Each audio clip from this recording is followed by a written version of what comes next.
सो हम इंक्लूजन की बात कर रहे थे कि आपका जो है वो ह्यूमन डेवलपमेंट से जो है वो डेमोक्रेटिक डेवलपमेंट होगी, डेमोक्रेसी स्ट्रेंथन होगी, डेमोक्रेसी एंड इंक्लूजन इंश्योर होंगे। यानी आपके इकोनॉमिक ग्रोथ में आपके जो है वो तमाम all segments of society they are part and parcel of economic growth, और at least the benefits afforded by the economic growth. तो उससे फिर जो है वो आपकी इकॉनमी सस्टेनेबल होगी। उससे अगला हमारा पॉइंट था विमेन एम्पावरमेंट का। अब इस पे कल बड़ी डिटेल से बात डिस्कस हुई थी कि इसमें आप बांग्लादेश के मॉडल की बात कर सकते हैं, फिनलैंड की बात कर सकते हैं, किसी भी डेवलप्ड कंट्री की बात कर सकते हैं। कि आपकी जो है वो बात तो ये बेसिकली तो इंक्लूजन में आती है, लेकिन क्योंकि विमेन भी सेग्रीगेटेड थी पहले इकोनॉमिक ग्रोथ से या पॉलिटिक्स से, लेकिन चूंकि ये एक बहुत इम्पॉर्टेंट एस्पेक्ट है किसी भी चीज के, मॉडर्न वर्ल्ड में आप किसी भी चीज पे कोई कोई भी असेसमेंट कर रहे हैं तो उसमें आपको women should be part and parcel of that. तो for that matter it can be a separate point.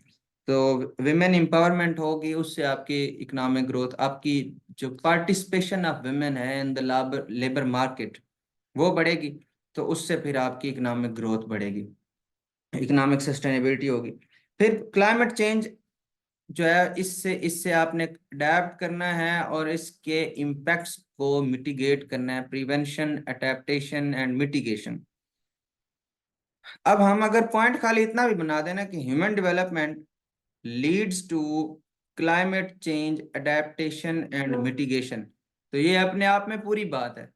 इसमें मजीद डिटेल में जाने की जरूरत नहीं है। बाकी बाकी ऑटोमेटिकली अंडरस्टूड है कि क्लाइमेट चेंज जो कि इतनी बड़ी थ्रेट है, क्लाइमेट चेंज जो कि इकोनॉमिक डेवलपमेंट के रास्ते में, मतलब इकोनॉमिक सस्टेनेबिलिटी ना हो सकने में मेरे ख्याल से सबसे बड़ा चैलेंज ही क्लाइमेट चेंज है आजकल, अगर मॉडर्न वर्ल्ड की बात करें तो ये आगे अंडरस्टूड हो जाएगा कि अगर जो है वो क्लाइमेट चेंज अडेप्टेशन हो रही है, मिटिगेशन हो रही है, ऐसी पॉलिसीज बन रही हैं कि क्लाइमेट चेंज से आप अडेप्ट भी कर रहे हैं, मिटिगेट भी कर रहे हैं, प्रिवेंट भी कर रहे हैं, क्लाइमेट स्मार्ट टेक्नोलॉजीज की भी तरफ आ रहे हैं। तो वो जो चैलेंजेस थे इकानमी को, जिससे इकानमी ने सस्टेनेबल नहीं होना था, वो रिमूव हो गए, तो इकानमी सस्टेनेबल हो जाएगी। और अगेन ये एजुकेटेड सोसाइटीज का काम है। और इसकी मैं एग्जांपल देता होता हूँ कि उस एज में हमें पूरी तरह सब्जेक्ट्स नहीं पता होते जिस एज में वो ग्रीशा थनबर्ग ने ये मूवमेंट शुरू की थी। और उसकी वो एक स्पीच, हाउ डेयर यू, वो उसकी इस स्पीच से फिर ये उसकी एक प्रॉपर मूवमेंट चली थी। तो ये एजुकेशन का प्रोडक्ट है, ह्यूमन डेवलपमेंट का प्रोडक्ट है आपकी क्लाइमेट चेंज अडेप्टेशन और मिटिगेशन। फिर उसके बाद एक पॉइंट बन सकता है पॉपुलेशन कंट्रोल। ह्यूमन डेवलपमेंट का एजुकेशन, ह्यूमन डेवलप, क्योंकि ह्यूमन डेवलपमेंट तब तक हो नहीं सकती जब तक पॉपुलेशन मैनेजेबल नहीं है। तो जो भी सिविलाइज्ड सोसाइटीज हैं, जो भी एजुकेटेड सोसाइटीज हैं, population control is directly proportional to human development. तो ह्यूमन डेवलपमेंट से पॉपुलेशन कंट्रोल होती है या पॉपुलेशन कंट्रोल से ह्यूमन डेवलपमेंट आती है, एक ही बात है, ये दोनों तरह से बात ठीक है। तो जब ह्यूमन डेवलपमेंट होगी तो पॉपुलेशन कंट्रोल होगा। और पॉपुलेशन कंट्रोल, अब हमारे पास, जब हम अंडर ट्रेनिंग थे सिविल सर्विसेज एकेडमी में, अभी भी हैं, तो हमारे पास जितने भी वो सिविल सर्वेंट्स आए जिनका बैकग्राउंड इकोनॉमिक्स से था, या जो मिनिस्ट्री ऑफ फाइनेंस में जिन्होंने सर्व किया, या जिन्होंने पाकिस्तान ऑडिट्स एंड अकाउंट्स में या इनलैंड रेवेन्यू में सर्व किया या कस्टम्स में सर्व किया, या जो बाहर से कोई डिग्री करके आ गए जिनकी डेवलपमेंट लिटरेचर में स्टडी थी। हफीज ए पाशा साहब है, पाकिस्तान के बहुत कमाल की इकोनॉमिस्ट है, उनकी बुक है Pakistan at 70। That is an essential read for all of you, Pakistan affairs की तैयारी के लिए या करंट अफेयर्स की तैयारी के लिए या इंटरनेशनल रिलेशंस के लिए या पाकिस्तान के ओवरऑल इश्यूज के लिए। वो एक बहुत अच्छी बुक है, पाकिस्तान एट 70। या फिर इशरत हुसैन साहब है। हमने इन सभी स्पीकर्स में जो यूनानिमसली जो जो जिस चीज को हमने देखा कि कॉमन जो चीज देखी वो ये थी कि they always talked about population control. तो ये एक सिंगल एक एक बहुत बहुत बड़ा चैलेंज है, एक जो है वो डेवलपमेंट के या सस्टेनेबिलिटी के या इकोनॉमिक ग्रोथ के रास्ते में। तो ह्यूमन डेवलपमेंट होगा तो पॉपुलेशन कंट्रोल होगी, पॉपुलेशन कंट्रोल होगा तो इकोनॉमिक सस्टेनेबिलिटी विल फॉलो। ये चीज मेंशन बिल्कुल कॉन्फिडेंटली की जा सकती है, ये कोई छोटी सी चीज नहीं है। फिर उसके बाद कल मैंने डिस्कस किया diversification of economy. Why won't you discuss this point? ये ये पॉइंट आप लोगों को नहीं भूलना चाहिए था, ये कल के लेक्चर में भी डिस्कस हुआ था, विच इज वेरी इंपॉर्टेंट। अब कुछ लोग टूरिज्म की बात कर रहे थे, कुछ इंडस्ट्रियल डेवलपमेंट की बात कर रहे थे, मैंने उसके साथ ब्लू इकोनॉमी की बात की, या सर्विसेज सेक्टर की बात की, या इवन आईटी की एग्जांपल ली।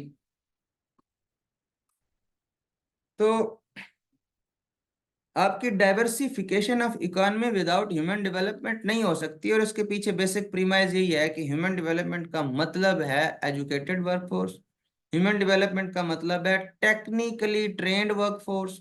ह्यूमन डेवलपमेंट का मतलब है कि टेक्निकल एजुकेशन है, मॉडर्न स्किल्स हैं, जिसको स्किल डेवलपमेंट एक किसी ने यहाँ पे पॉइंट मेंशन किया था। तो ह्यूमन डेवलपमेंट का मतलब है कि स्किल डेवलपमेंट है, और मॉडर्न स्किल्स हैं according to the needs of the time, according to the market requirements. तो आपके पास डाइवर्सिफिकेशन ऑफ इकोनॉमी एक बहुत बड़ा टूल है सस्टेनेबिलिटी का। फॉर एग्जांपल, आप इंडस्ट्री डेवलपमेंट में पीछे चले गए हैं, तो आप टूरिज्म की तरफ चले जाएं। आप टूरिज्म, अब हर कंट्री में टूरिज्म का पोटेंशियल तो नहीं है।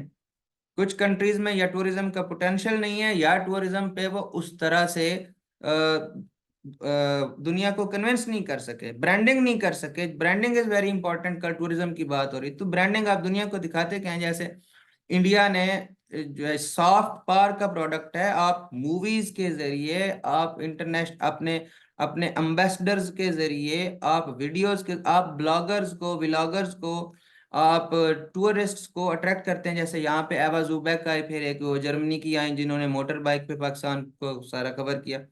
That is part of branding. आप लोगों को एंगेज कैसे करते हैं? तो टूरिज्म आप अगर अट्रैक्ट नहीं कर पा रहे, तो आप ब्लू इकॉनमी की तरफ आ जाए। तो नेचुरल रिसोर्सेज है ना आप पे, जिन पे डिपेंड करी आपकी इकॉनमी। तो अगर आपके पास डाइवर्सिफिकेशन का ऑप्शन है, तो you would automatically be able to sustain the level of development. तो डाइवर्सिफिकेशन, फिर अनएम्प्लॉयमेंट और पॉवर्टी कम हो जाएगी। अगर अनएम्प्लॉयमेंट और पॉवर्टी परसिस्ट कर रहे हैं, तो फिर सस्टेनेबिलिटी कहाँ पे आई? सस्टेनेबिलिटी का एक इंपॉर्टेंट एस्पेक्ट आप देखें। सस्टेनेबिलिटी का मतलब ये है कि जो इकोनॉमिक ग्रोथ, जो लेवल ऑफ इकोनॉमिक डेवलपमेंट हमारे पास अब है, वही अगले साल होगा, वही उससे अगले साल होगा, वही अगले डेकेड में होगा, वही अगले 100 साल में होगा। इस time somehow government became able to keep the level of unemployment below 5% or around 5%। ये एक मैनेजेबल साइज है, क्योंकि गवर्नमेंट ने तो सारी एम्प्लॉयमेंट नहीं ना देनी, एंटरप्रेन्योरशिप भी होनी है, अपने सेल्फ बिजनेसेस भी होने हैं। तो अगर पांच, अब ये जब पिछले दिनों में फाइनेंशियल, जब जब जब फाइनेंशियल क्राइसिस आया, ये जो पिछले दिनों कोविड का इशू हुआ, ये पेंडेमिक के दौरान में, तो पूरी वेस्टर्न वर्ल्ड, पूरे पूरी डेवलप्ड वर्ल्ड में unemployment was on the peak. और पॉलिटिकल पोलराइजेशन से भी, और ये इस पेंडेमिक से भी। तो जब ये जो बाइडेन साहब आए थे, तो उनका एजेंडा था एक इम्पॉर्टेंट, कि I put my house in order, and I invest on the health sector, and तीसरी मोस्ट इंपॉर्टेंट चीज जो बाइडेन साहब की थी, वो एम्प्लॉयमेंट इंश्योर करना थी। तो जब भी कोई कोई क्राइसिस आता है, तो अनएम्प्लॉयमेंट जो है वो बढ़ जाती है। अब अनएम्प्लॉयमेंट सस्टेनेबिलिटी का एक एस्पेक्ट है कि आपने जो एम्प्लॉयमेंट अब है, वही एम्प्लॉयमेंट आप आगे भी इंश्योर कर सकें। तो अगर पॉवर्टी और अनएम्प्लॉयमेंट परसिस्ट कर रही है, तो दैट इज दैट मीन्स कि सस्टेनेबिलिटी नहीं है। That is directly opposite of sustainability. तो ये एम्प्लॉयमेंट जो अब आपने लोगों को दी हुई है, और इन इन कमिंग ईयर्स आपने कैसे देनी है? आप ह्यूमन डेवलपमेंट ला रहे हैं, आप लोगों को वक्त की जरूरियात के मुताबिक ट्रेन कर रहे हैं, तो फिर जो है वो इकोनॉमिक डेवलपमेंट सस्टेनेबल रहेगी, बाय विच मीन्स इकोनॉमिक जो है एम्प्लॉयमेंट सस्टेनेबल रहेगी, by which means economic development sustainable रहेगी। क्योंकि एम्प्लॉयमेंट दी आपने, तो वही लोग फिर प्रोडक्टिविटी इंश्योर करेंगे। अब इसकी एग्जांपल है कि ये मैं अक्सर एग्जांपल देता होता हूँ कि हमारे ये BZU, बहाउद्दीन ज़िक्रिया यूनिवर्सिटी मुल्तान, वहाँ से मेरे एक दोस्त हैं, उन्होंने मैकेनिकल इंजीनियरिंग में डिग्री की। मेरी यूआईटी से थी, वो भी कोई इतनी अच्छी नहीं है। तो पाकिस्तान में जो है वो, क्योंकि गवर्नमेंट सेक्टर यूनिवर्सिटीज में रिसर्च एंड डेवलपमेंट नहीं है, तो इस वजह से ये पीछे हैं।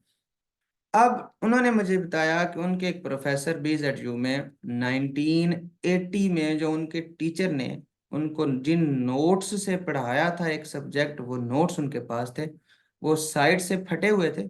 और उन टीचर्स को इतनी, उन उस्ताद मोहतरम को इतनी तौफीक नहीं हुई कि उन नोट्स को एटलीस्ट दोबारा प्रिंट करवा लें। वो 1980 के नोट्स, वो सिलेबस अब पढ़ाया जा रहा है।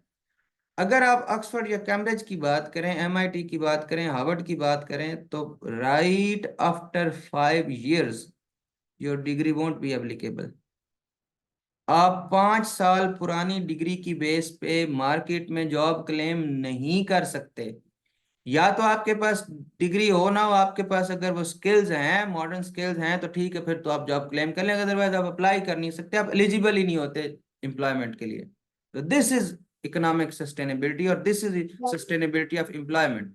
आप ह्यूमन डेवलपमेंट इस तरह ला रहे हैं कि आप according to changing needs of the time उनको ट्रेन कर रहे हैं। इस तरह फिर इंप्लॉयमेंट सस्टेनेबल होगी, इंप्लॉयमेंट इंश्योर होगी आने वाली जनरेशन के लिए, और इस तरह फिर इकोनॉमिक डेवलपमेंट सस्टेनेबल होगी। सॉरी। तो अनएम्प्लॉयमेंट और पॉवर्टी की बात की जा सकती है कि ये रिड्यूस हो जाएंगे। फिर टैक्स की बात की जा सकती है। अगेन, आप कितने कितने रूट्स आप बता सकते हैं। अगर ह्यूमन डेवलपमेंट है तो इसका मतलब है डिजिटलाइजेशन होगी, इसका मतलब है स्मार्ट लॉज होंगे, इसका मतलब आपने लोगों के जो है वो ओबीडियंस टूवर्ड्स लॉ, इस एस्पेक्ट पे काम किया होगा, तो टैक्स कलेक्शन ज्यादा होगी। तो खाली आप इतनी बात कर लें कि ह्यूमन डेवलपमेंट से डिजिटलाइजेशन होती है, डिजिटलाइजेशन से इनफॉर्मल इकोनॉमी कंट्रोल होती है, और टैक्स कलेक्शन जो है वो इंश्योर होती है, क्योंकि टैक्स इवेजन पॉसिबल नहीं रहती। तो डिजिटलाइजेशन कैसे आएगी, उसको इंप्लीमेंट कैसे करेंगे, लोगों को ट्रेन कैसे करेंगे उस सिस्टम के लिए? ह्यूमन डेवलपमेंट होगा तो टैक्स कलेक्शन बढ़ेगी, और टैक्स कलेक्शन सस्टेनेबल रहेगी। टैक्स कलेक्शन फॉर उसमें एक सस्टेनेबिलिटी का एलिमेंट होगा, विच मींस इकोनॉमिक सस्टेनेबिलिटी। आपने इस दफा तो 10% कलेक्ट कर लिया, आगे आपका टैक्स कलेक्शन 5% पे चली गई। तो ये एक सस्टेनेबल पैटर्न हो टैक्स कलेक्शन का, अराउंड 15%, 20%, तो फिर इकोनॉमिक सस्टेनेबिलिटी भी होगी। तो ये हमारे कोई 12 पॉइंट्स हो गए, 11-12 पॉइंट्स। तो this is how human development से इकोनॉमिक सस्टेनेबिलिटी आएगी। अब इसका एक पॉइंट बनाते हैं। फॉर एग्जांपल, इसका एक पॉइंट बना लेते हैं कि जी, ह्यूमन डेवलपमेंट प्रोवाइड्स फंक्शन, नहीं, human development results in good governance and sound policy making which are sure ways towards economic sustainability.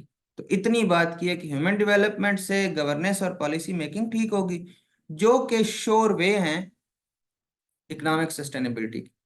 Next point अगर बताते हैं तो for example, human development will result into empowerment of women, which is an essential pillar of sustainable economic growth। ये हमारा दूसरा point होगा। अब इसमें हमने उसको वो लिंक भी बना के दे दिया है। एक साइड पे सस्टेनेबिलिटी है, एक साइड पे ह्यूमन डेवलपमेंट में दरमियान में वो चीज मेंशन की है कि ये चीज है जिसकी वजह से हम अल्टीमेटली वो मिसिंग लिंक एग्जामिनर हमसे जानना चाह रहा है। तो वो मिसिंग लिंक हमने उसको एक बड़ी मुनासिब, बड़ी सिंपल लैंग्वेज में बता दिया। इसी तरह अगर फॉर एग्जांपल आप बात करते हैं एफडीआई की या प्रोडक्टिव वर्कफोर्स की, तो आप कहते हैं कि human development provides productive and trained workforce, productive and trained workforce which, for example आप ये कह सकते हैं कि which results into economic sustainability, and economic sustainability is its byproduct which leads to economic sustainability, uh, which is a prerequisite for economic sustainability, which is a necessary condition for economic sustainability, which is a sine qua non for economic sustainability। तो मैं आपको एक दो points की English बना के दी है कि अब आप लोग ये उसको एग्जामिनर को, क्लैरिटी यही है कि आपका पॉइंट समझ आ रहा है, तो इतनी एक क्लैरिटी से आप अपना पॉइंट एक्सप्लेन कर सकते हैं। इस इकॉनमी के सब्जेक्ट पे मेरा दिल है मैं काफ़ी सारे लेक्चर्स दूं। तो आज के लिए मेरे ख्याल से इतना काफ़ी है। हमने बेसिकली दो काम किए।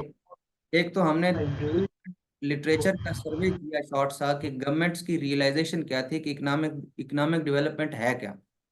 तो ये इकोनॉमिक डेवलपमेंट का कंसेप्ट ही चेंज हुआ। पहले ये सिर्फ जीडीपी ग्रोथ का नाम था, फिर ये जीडीपी ग्रोथ से क्वालिटी ऑफ लाइफ की तरफ बात आई। तो quality of life brought us to this discussion कि ह्यूमन डेवलपमेंट अगर है तो फिर इकोनॉमी क्या सस्टेनेबल हो सकती है, या क्यों इकोनॉमिक सस्टेनेबिलिटी ह्यूमन डेवलपमेंट के बगैर हो ही नहीं सकती। तो अब अगर आप ये ऐसे अटेम्प्ट करते हैं तो इसके इंट्रोडक्शन का खूबसूरत स्टार्ट होगा ये, if you right that the concept of economic development for centuries centered around figures or the level of production and distribution and consumption in the state. However, over the period of time, the issues of unemployment, poverty, health, and education could not be resolved, and different states presented a picture where despite high level of economic growth, the quality of life kept on deteriorating. So this brought the policy makers and the economists across the world to the conclusion that economic growth and for that matter the element of sustainability has direct and fundamental and inextricable connection with human development.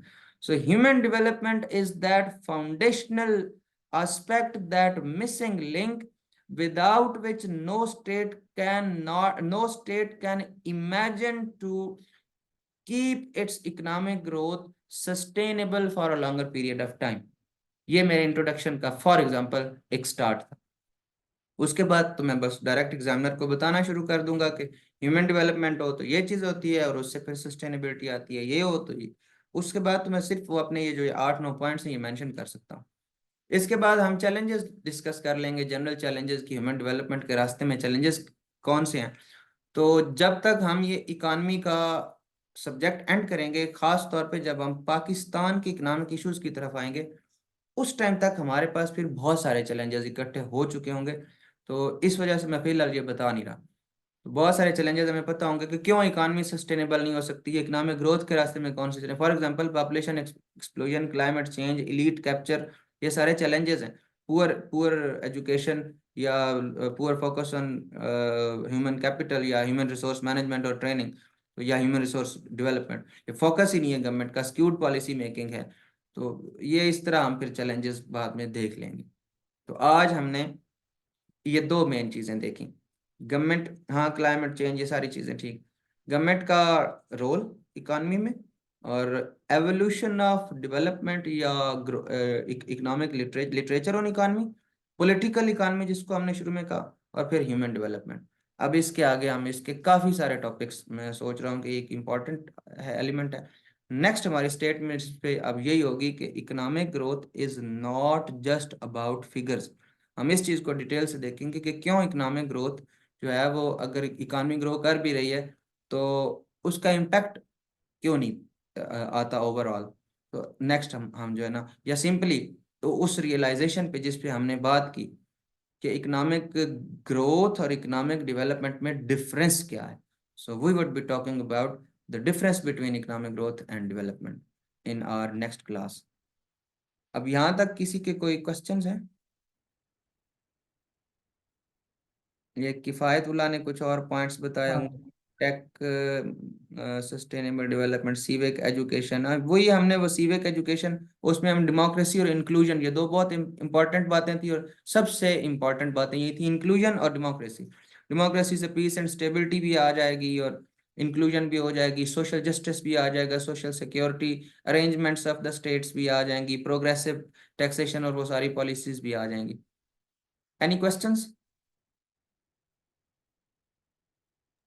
Sir मैंने actually ये पूछना था, ये जो ये इनका relationship जो है वो डेवलप करने के बाद चैलेंजेस को डिस्कस करना है, इसके ऐसे कंप्लीट करने के लिए वो वाला सेक्शन इसमें ऐड करना है, चैलेंजेस वाला। फॉर ऑब्वियस रीजंस आप एक पैराग्राफ तो बना सकते हैं। मैंने इसी वजह से कहा कि उस पैराग्राफ में ज्यादा डिटेल में जाने की जरूरत नहीं है, उस दूसरे एस्पेक्ट में कि अगर इकॉनमी सस्टेनेबल हो तो ह्यूमन डेवलपमेंट कैसे आती है, वो तो भाई अंडरस्टूड है ना। इकॉनमी सस्टेनेबल अगर ना हुई तो ह्यूमन डेवलपमेंट हो ही नहीं सकती, तो वो तो अंडरस्टूड है।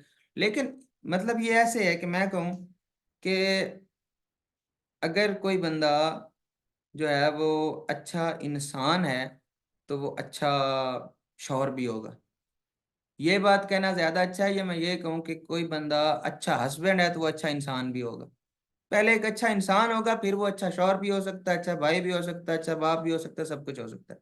यहाँ पे भी यही है कि ह्यूमन डेवलपमेंट पहला टारगेट है हमारा, economic sustainability would automatically follow. तो अब उस तरफ तो हमने जाना नहीं है, तो नेचुरली अब नेक्स्ट डायमेंशन तो यही आ सकती है ना कि चैलेंजेस क्या है ह्यूमन डेवलपमेंट के रास्ते में अक्रॉस द वर्ल्ड, क्यों ह्यूमन डेवलपमेंट इंश्योर नहीं हो पा रहे। उसके बाद वे फॉरवर्ड उसी का देंगे कि ह्यूमन डेवलपमेंट को इंश्योर कैसे किया जा सकता है। जब ह्यूमन डेवलपमेंट आए तो इकोनॉमी तो ऑटोमेटिकली सस्टेनेबल हो जाएगी ना। यही चीज हमने उसके उसको स्टेब्लिश भी की है ऊपर। तो challenges to human development across the world, उसमें फिर आपको एक आध केस स्टडी दे सकते हैं। अदरवाइज बेहतरीन पैटर्न ये होता है कि आपने जो पॉइंट्स बनाए इन्हीं में केस स्टडीज देना। विमेन के लिए कौन सी केस स्टडी दे रहे हैं आप, टैक्सेशन के लिए कौन सी केस स्टडी दें, कंट्रीज की एग्जांपल अपने इन्हीं पॉइंट्स में जो हमने बनाया उन्हीं में रेफरेंसेस के तौर पे केस स्टडीज दें, तो ज्यादा अच्छी बात होती है। ठीक हो गया। चलें जी, खुदा हाफिज।